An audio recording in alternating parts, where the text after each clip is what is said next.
एक ऐसा चेहरा जब वो छोटे पर्दे पर आया तो हर घर का हिस्सा बन गया, और जब वो भारतीय राजनीति में आया तो भारतीय जनता पार्टी के आंगन की तुलसी बन गया। आप समझ चुके होंगे कि हम बात किसकी कर रहे हैं, देश की मानव संसाधन विकास मंत्री स्मृति ईरानी की। स्मृति जी, आपका स्वागत है समय में। धन्यवाद। आपकी पार्टी और आपकी सरकार बात करती है राष्ट्र निर्माण की, और राष्ट्र निर्माण में अगर सबसे ज्यादा जरूरत किसी की पड़ती है तो आपके मंत्रालय की। आपका मंत्रालय ने पिछले 2 साल में क्या किया, अब क्या कर रहा है, और आगे 3 साल में वो क्या करने जा रहा है? मुझे लगता है सबसे पहले तो ये समझना होगा कि जिस राष्ट्र में शिक्षा के संदर्भ में इतनी सारी अपेक्षाएं हैं, उसमें शिक्षा का ये विभाग मात्र केंद्र की सरकार तक सीमित नहीं है। राज्य की सरकारों की भी अपनी अहम भूमिका है, क्योंकि पॉलिसी बनती है राष्ट्रीय स्तर पर, लेकिन अवतरित होती है धरातल पर मात्र राज्य की सरकारों के माध्यम से।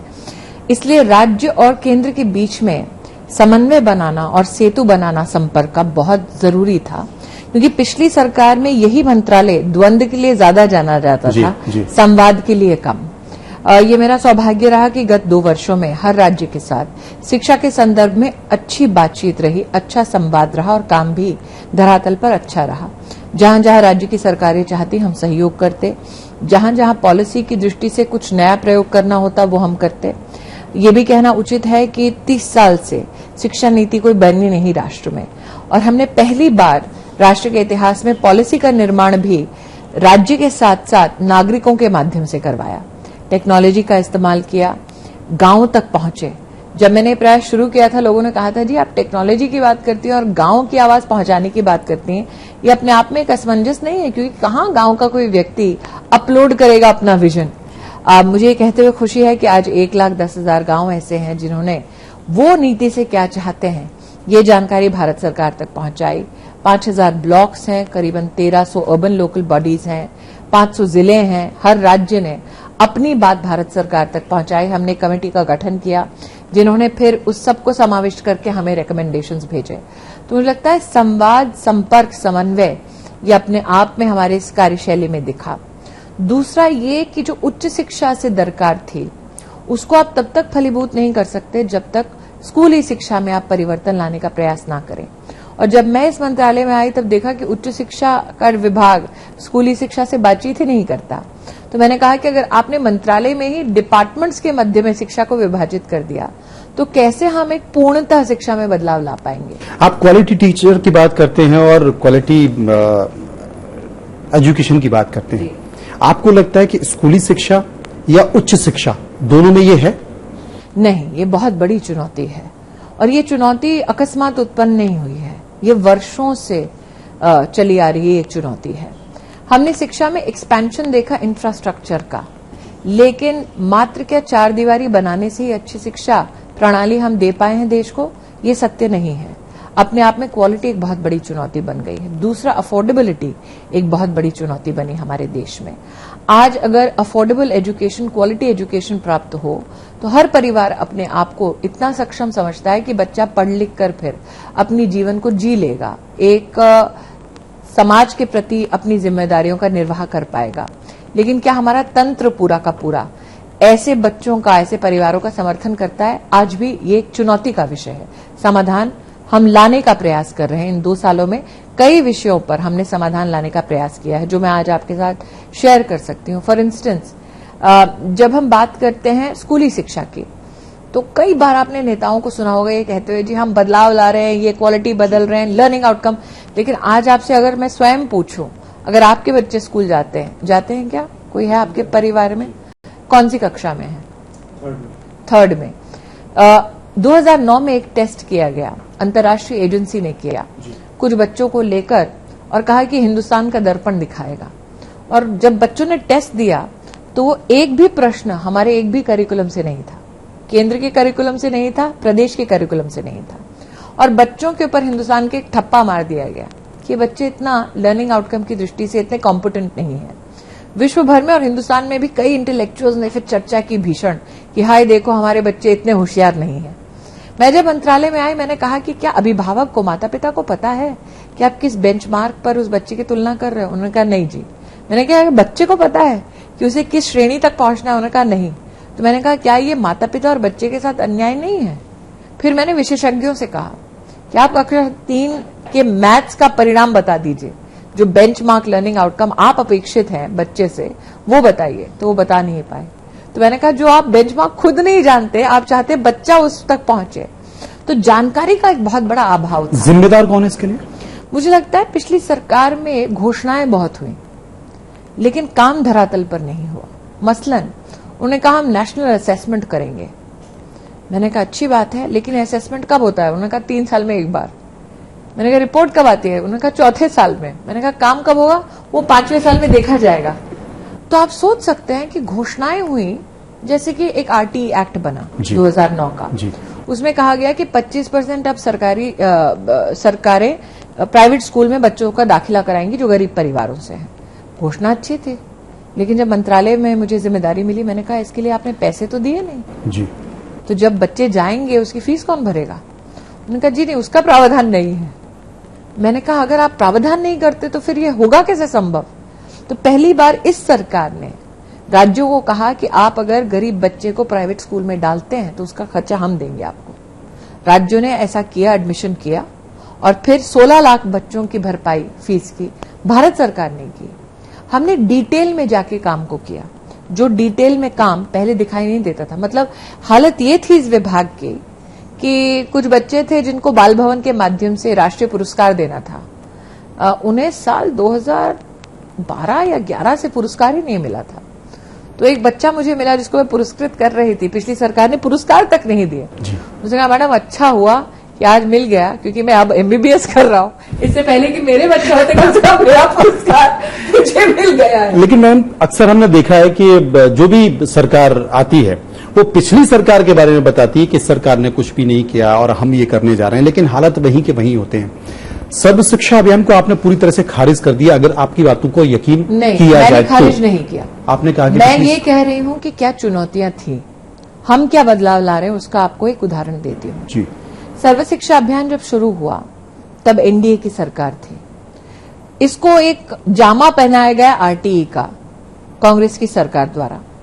धारणा शायद ये रही हो कि अब हम इसको राइट बना देंगे, लेकिन राइट को, अधिकार को तब तक कहीं ना कहीं सामर्थ्य नहीं मिलता अथवा शक्ति नहीं मिलती अगर आप छोटे छोटे पायदानों पर उसकी आर्थिक एलोकेशन ना करें अथवा रिव्यू ना करें। लर्निंग आउटकम से हमने शुरू किया। मैंने सर्व शिक्षा अभियान का ही हिस्सा बनाया पढ़े भारत बड़े भारत। हम अक्सर सुनते हैं, बच्चे कहते हैं 5वीं कक्षा में या 6ठी में कि जी मैथ्स टीचर क्या पढ़ा रही है समझ में नहीं आ रहा। वो इसलिए क्योंकि जो बच्चे की शुरुआती साल है उसमें हम लोग उसको अच्छे से कॉन्सेप्ट नहीं पढ़ाते, अंक नहीं पढ़ाते, अथवा गणित में बटा करना कैसे है या फिर जोड़ना कैसे है या फिर सब्ट्रैक्ट कैसे करना, ये नहीं सिखाते। तो कैसे अपेक्षा करते हैं कि बच्चा 5वीं या 6ठी में बेहतर करे? हमने पढ़े भारत बड़े भारत शुरू किया साल 2014 से, जिसमें मैंने कहा कक्षा 1, 2 और अब कक्षा 3 सरकारी स्कूलों में अर्ली रीडिंग, राइटिंग और न्यूमरेसी पे आप जोर दें। अक्सर आपने प्राइवेट स्कूल्स में देखा होगा कि बच्चों के लिए रीडिंग कॉर्नर है, किताबें हैं, टीचर्स पढ़ते। सरकारी स्कूल में ऐसा नहीं था। हमने शुरू करवाया, और जिन जिन स्कूलों में शुरू कराया उसमें हमने फिर निरीक्षण कराया कि कैसे वाकई में लाभ हो रहा है। बच्चों का प्रोनाउंसिएशन बेटर हो रहा है, बच्चे अब गणित के कॉन्सेप्ट समझ रहे हैं, अपना लेखन अंक समझ रहे हैं, लेकिन अल्फाबेट भी समझ रहे हैं। आप एक निगरानी तंत्र भी विकसित कर रहे हैं जो बच्चों पर और अध्यापकों पर दोनों पर नजर रखेगा। देखिए आज तक यूडाइस का आपने सुना होगा वर्णन, लेकिन कभी बच्चे की अटेंडेंस भारत सरकार के पास भी नहीं, प्रदेश की सरकार के पास भी नहीं, जिला के प्रशासन के पास भी नहीं। साल के अंत में पता चलता था अच्छा इतने बच्चे स्कूल छोड़ चुके हैं। मैंने कहा क्या हम एक ऐसा ढांचा विकसित कर सकते हैं जिसमें बच्चा किस क्लास में डेली जा रहा है कि नहीं ये तो पता करो। तो वो चाइल्ड ट्रैकिंग और टीचर ट्रैकिंग हम लोग सुविधा अब शुरू कर रहे हैं। 15 राज्यों में शुरू हो चुका है, अब राष्ट्र भर में इसी महीने से हमारी शुरुआत करने की कोशिश है। और ये कोशिश है कि फरवरी 2017 तक राष्ट्र भर में 15 लाख सरकारी स्कूल हैं, 200 मिलियन से ज्यादा बच्चे हैं। इन सबका सबसे बड़ा लार्जेस्ट ट्रैकिंग एंटिटी अब ये सरकार बना रही है। अब कई लोग कहेंगे जी ट्रैक करके क्या कीजिएगा? एक बार आप एक बच्चे को एक सरकारी स्कूल में ट्रैक करते हैं तो आपको पता चलता है मैथ्स में उसके कितने नंबर हैं, उसके साइंस में कितने नंबर हैं, अगर कहीं वो पिछड़ रहा है तो उसकी क्या मदद हो सकती है, रेमेडियल उसको क्या सपोर्ट मिल सकता है। मान लीजिए अध्यापक एक स्कूल में पढ़ा रहा है, वहां पे अचानक दूसरे स्कूल में उसका ट्रांसफर होता है, उस स्कूल में मैथ्स का स्तर गिर जाता है तो हमको समझ में आता है कि बच्चे की गलती नहीं, अध्यापक की गलती है। उस अध्यापक को कैसे ट्रेन करना, फिर वो ट्रेनिंग मैकेनिज्म हमारे पास है।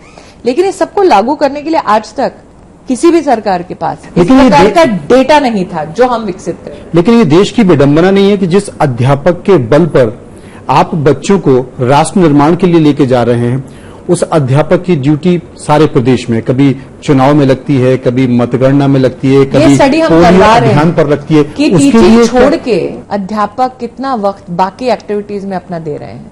ये अध्ययन चल रहा है। हम इलेक्शन कमीशन से भी बात कर रहे हैं कि अगर कई बार मुझे ये शिकायत आई कि अध्यापक खाना पका रहे हैं जी, तो हमने फरवरी के माह में पिछले साल ही सभी राज्यों को लिखित रूप में निवेदन किया कि अध्यापक का काम मिड डे मील पकाना नहीं है। वो हमने स्पष्ट किया। लेकिन ये भी अध्ययन चल रहा है कि पढ़ाई छोड़कर बाकी किन गतिविधियों में अध्यापक का इस्तेमाल हो रहा है, क्योंकि कानून इसकी इजाजत नहीं देता कि हर काम अध्यापक करे। जिला प्रशासन के पास ऐसा तंत्र है कि वो बाकी लोगों को भी इसमें विकसित कर सके। लेकिन क्योंकि अध्ययन का विषय है, इसलिए पूर्णतः इस पे कुछ बोलना।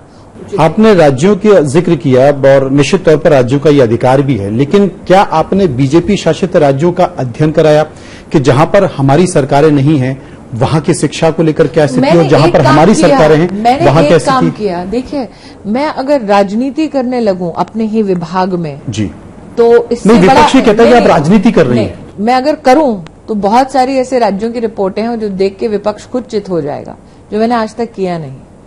ये सारी बातें जो आज मैं आपको बता रही हूं कि मेरे ही विभाग में कितनी चुनौतियां थी, अगर मैं चाहती तो पूर्व के जो शिक्षा मंत्री उनका नाम ले लेके उनकी विफलताएं फाइलों पे गिना सकती हूँ प्रमाण के साथ, जो मैंने नहीं किया।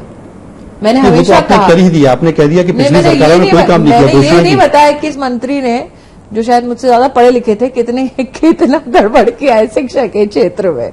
मैंने इतना कहा कि ये सारी चुनौतियां थी, इसको आइडेंटिफाई करना बहुत जरूरी है, क्योंकि इसके बारे में चर्चा पहले होती नहीं थी। आप खुद इतने वरिष्ठ पत्रकार हैं कि आपने कभी भी किसी शिक्षा मंत्री के साथ बैठ के इतनी डिटेल में शिक्षा पे चर्चा की, अथवा एक ओवरऑल पॉलिसी और दृष्टिकोण पे चर्चा होती, पीता काटा जाता, फोटो खींची जाती, लेकिन डिटेल में काम नहीं होता। वही इस विभाग की सबसे बड़ी चुनौती। मैंने हमेशा ये कहा कि राज्य चाहे किसी भी राजनीतिक पार्टी के नियंत्रण में हो, लेकिन शिक्षा के संदर्भ में काम सब हम एक साथ मिलकर करेंगे। इसलिए जब शिक्षा नीति पर भी हमने चर्चा की तो मैंने राज्यों के समूह के साथ बैठ के चर्चा की, जिसमें जो राज्य अच्छा करता वो गतिविधि फिर हम दूसरे राज्यों के साथ वहीं शेयर करते और फिर मिलकर काम को आगे बढ़ाते।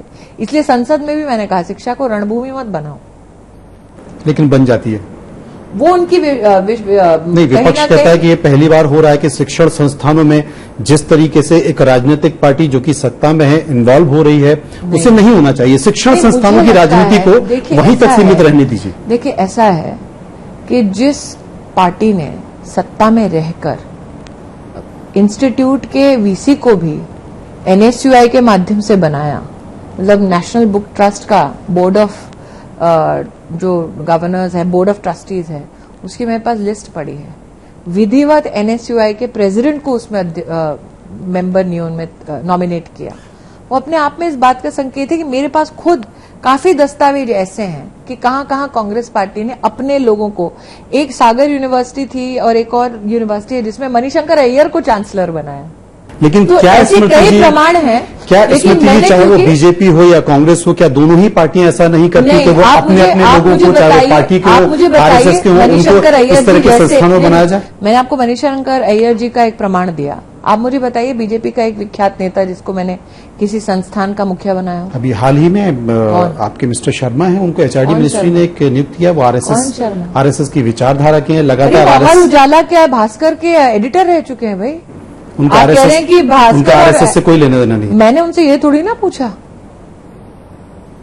अमर उजाला, भास्कर जैसे विख्यात जो हमारे न्यूज़पेपर्स हैं उनके एडिटर रहे हैं। आपके कहते हैं वो भी बीजेपी और आरएसएस के न्यूज़पेपर्स हैं। हमने देखा है कि जब भी मीडिया की परिचर्चा होती है वो आरएसएस की तरफ से बोलते दिखाई देते हैं। वो उनका व्यक्तिगत विषय है, मेरा विषय नहीं। आप संज्ञान नहीं लेंगे? मैं क्यों संज्ञान लूं? व्यक्तिगत रूप से कौन क्या करता है वो मैं संज्ञान में लूं क्या? जैसे आज भी मेरे मंत्रालय के अंतर्गत कुछ ऐसे लोग काम करते हैं जो कांग्रेसी, दोनों पार्टियों में होता है। नहीं, जो आज मेरे विभाग में काम कर रहे हैं। पिछले शिक्षा मंत्री के जो ओएसडी थे वो आज मेरे यहाँ ज्वाइंट सेक्रेटरी हैं।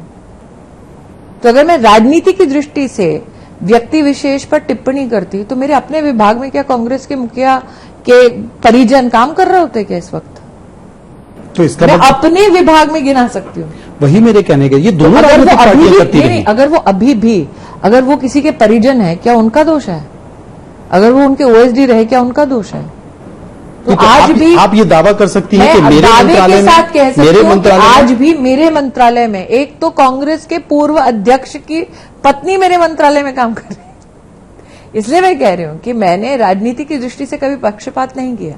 मतलब आप ये गारंटी के साथ कह सकती हैं कि मेरे मैं मंत्रालय प्रमाण में के साथ इस तरह की कोई नियुक्ति मैंने ना कहा हुई ना, हो और मैं ना हुई। प्रमाण के साथ कह सकती हूँ। गारंटी तो छोड़ दीजिए, नेताओं की गारंटी क्या लीजिएगा, मैं प्रमाण के साथ कह सकती हूँ, कागज के साथ। कि इस तरह की कोई नियुक्ति नहीं होगी। मैंने कहा ना, कागज के साथ कह सकती हूँ। चलिए एक छोटे से ब्रेक के लिए रुकते हैं, ब्रेक के बाद वापस आएंगे तो कुछ ज्वलंत और मुद्दों पर चर्चा करेंगे, छोटे से ब्रेक के बाद।